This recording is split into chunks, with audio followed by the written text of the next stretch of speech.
Claude Sirius, bearer of the title of first-class magician, of whom there were only 10 of this world, was said to be powerful enough to move the stars. At 17, he was the youngest professor ever assigned to the Royal Magic Academy. This charismatic young man, who was known for his contributions to magic education, vanished mysteriously one day. Aria Aquarius would shout, asking if her friend was serious about flying. She'd be in serious trouble if she fell from the height of the cliff.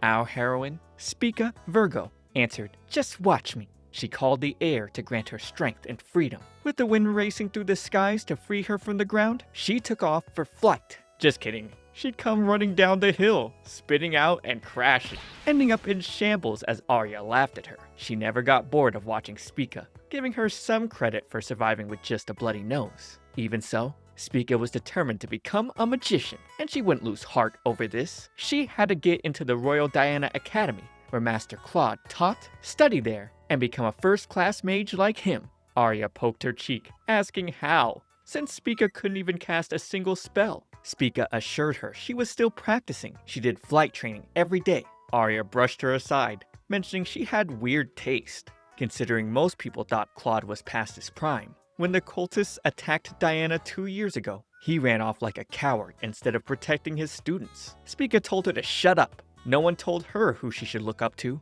Aria would hug her affectionately, asking if she was mad. She was just worried about Spica, especially since she was going to fail at this rate. She suggested Spica get a tutor at this point, but Spica didn't have money and had too many siblings. She had to teach herself. Aria was fine with it, since they were both Diana hopefuls. And as a genius, Aria promised to teach her friend Aquarius magic. She summoned a torrent of water from the well, shaping it into a heart. Spica lit up until Aria told her, "You can pay me with your body." Oh, here we go. Here's the Yuri people are always asking me for. Spica said screw Aria.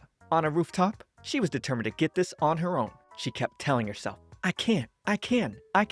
And jumping off, she snapped her broom in half, smashing onto the ground. With a bloody nose again, she thought about Aria telling her she was going to fail. She knew that there was less than a year until the exam. She had to do something, but didn't even know anyone who was a magician. That's when a black cat with a teenage boy's voice told her to keep it down because he was enjoying his nap, and to go somewhere else if she wanted to keep falling. He also called her stupid. Spica couldn't believe this cat was talking, and now questioned if she gained magic that let her talk to animals. He couldn't believe she could understand him. Now she was worried he was a monster cat. He placed his paw on her lap, casting Sagittarius magic to shoot her up with a gale. And when she fell back down, he told her to never call him a monster cat again. He'd let her know that he was formerly a human magician. He'd been cursed to take this form, but he could still use some magic. She'd bow, telling him to please let her call him master. She didn't care if he was stuck in cat form. She needed him to teach her magic because she wanted to get into Diana Academy. He questioned her seriousness.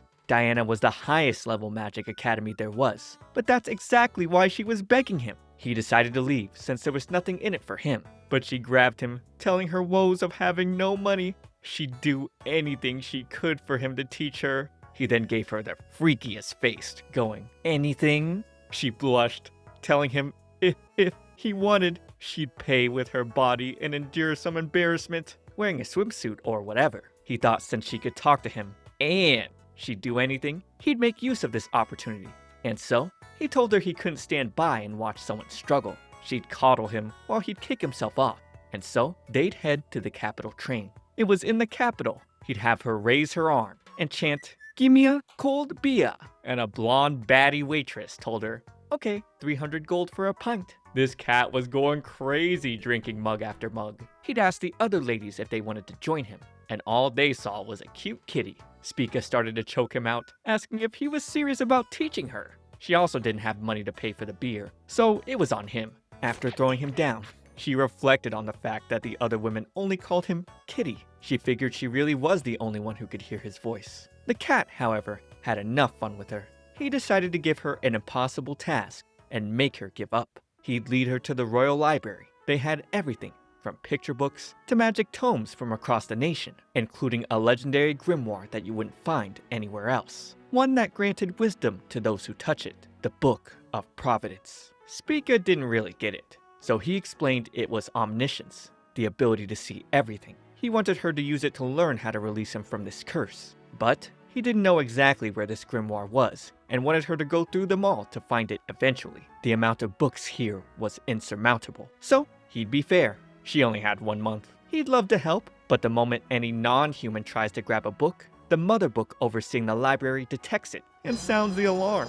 And a guard shows up. This guard would shout, telling the filthy black cat to stop coming here. Spica got to work as the cat watched. He thought there was no way she'd find it in a month, and that having an apprentice was a pain. Nothing personal. Walking along, he'd take notice of a paper that read, "The Disappeared Claude Sirius." He got jump scared by a squealing girl. It was Spica, who read a book about transformation magic and got turned into a cat. He warned her to watch out, since some grimoires magic activated upon opening. She'd open one that summoned a horde of monsters, ones that make the books fly, and a too in-depth anatomy book. These grimoires were so scary, the cat doubted she'd last more than 3 days. However, day after day would go by. Betraying expectations, Spica continued going to the library. She'd one day pop open a book of ancient runes, hoping to find the Book of Providence through the use of an ancient language. The cat was caught off guard. He never expected her to be so studious. She also thought the same, but the more she read, the more she got interested, and now she wanted to learn more. The cat sighed, realizing he underestimated her. But unfortunately, the closing time bell rang, and today was the final day. She was out of time. She begged for more time, and he asked why she was so fixated on Diana. She told him she wanted to become a first-class mage like Master Claude. He wondered why, since people say he's a coward. But Spica didn't believe that rumor. She knew how strong he was. 2 years ago, when the cultists attacked Diana, she happened to be at the site of the terror attack that day and got caught up in it. People around her died one after another.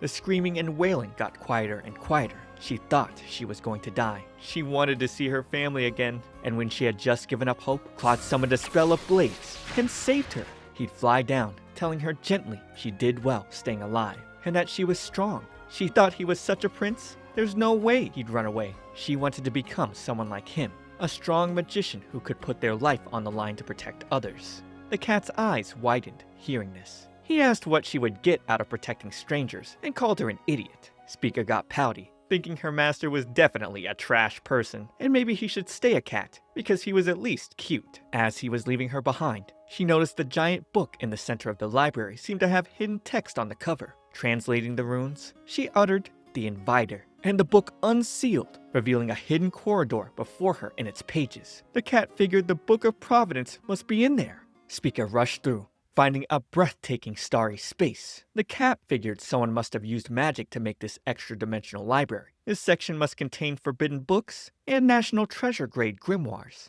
They'd get startled by the Book of Providence calling in a commanding voice. Spica couldn't believe this runestone was talking to them. The book already knew her name, however. It was all-knowing. He explained the cat was under a karmic curse. Unlike ordinary transformation curses, this type transferred the flesh to another being, a forbidden magic. Their body vanishes, and only their soul remains. The only way to turn him back was to use the rebirth magic Spica possessed. She didn't know she had that. The book asked if she never noticed that her wounds healed quickly. Oh, that kinda makes sense. She never sustained life-altering injuries from all those falls. She had a special magic, and now figured she'd for sure become first class like Claude. The cat finally saw this as its chance to be freed. The book told her in order to free the cat, she needed to inject her magic into him by kissing. She got flustered, saying she was a girl coming of age, and the cat told her to just pretend she was giving CPR. He wasn't even human right now. But to her, it'd be her first kiss, and she couldn't kiss someone who wasn't her lover. The book had to clarify something though. It wasn't on the lips, but the anus. Oh, nah.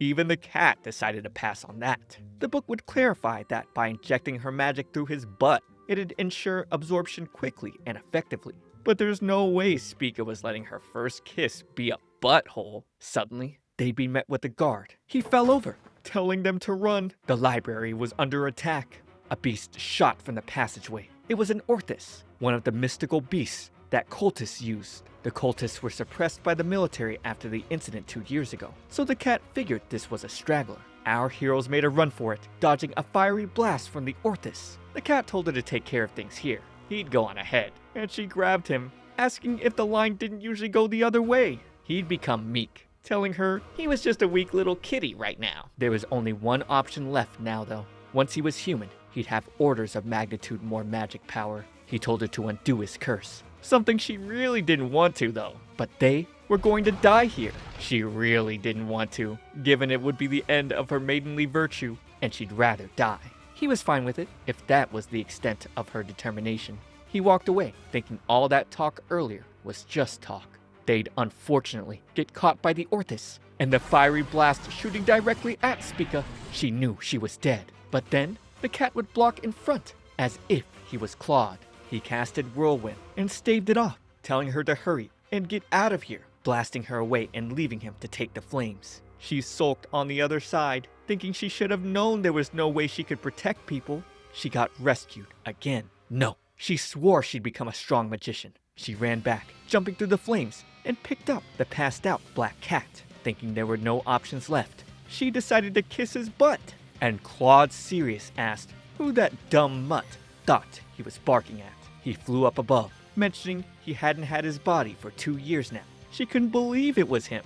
He made a quick spell cast with Spica in his arms, using Sagittarius Grand Magic, Cryo Bow, Icing Arrow, uttering "Down boy," freezing the monster and taking it out. He didn't sense magic anymore and figured the cultist must have left. Floating down, Spica told him she couldn't believe he was Master Claude. She never thought he'd be such an asshole, and questioned if that kindness 2 years ago was an illusion. Before she could fully comprehend kissing his butt, he'd squeeze her cheeks, telling her to stop being disappointed by an idealized version of himself. She told him he wasn't kind at all, but on the inside, thought he looked so cool and princely, just like back then. Now that he was back, he didn't need her anymore. She'd jump on him to keep him, and he'd suddenly transform back into a cat again. Now the tables were turned. Since he did say he didn't need her anymore, she was leaving. He pleaded with her to stay since they were bound by fate, and she threatened to pull his tongue out. Claude asked Providence what happened, and the book explained Spica wasn't high enough level yet. Her XP bar was low. Unless she and the accursed were of equal level, the curse could not fully be undone, which meant he'd need to train Spica into becoming a first-class mage like him. She wondered if she could really do it, and Claude was serious about making her into one. He told her to call him Professor from now on. He was a professor at Diana, after all. He'd talk to the headmistress and get his job back. Her heart beat, realizing Claude was going to be her teacher, one-on-one. She felt like she was dreaming, but he had no idea what he was getting himself into, that he'd be in charge of a class full of problem students, known to Diana as Pandora's Box. Oh wow, this seems like a fun show. Do you want me to continue? Subscribe and let me know, but for now, watch this next video. It's me, ComfyTea. I'll see you all in the next one.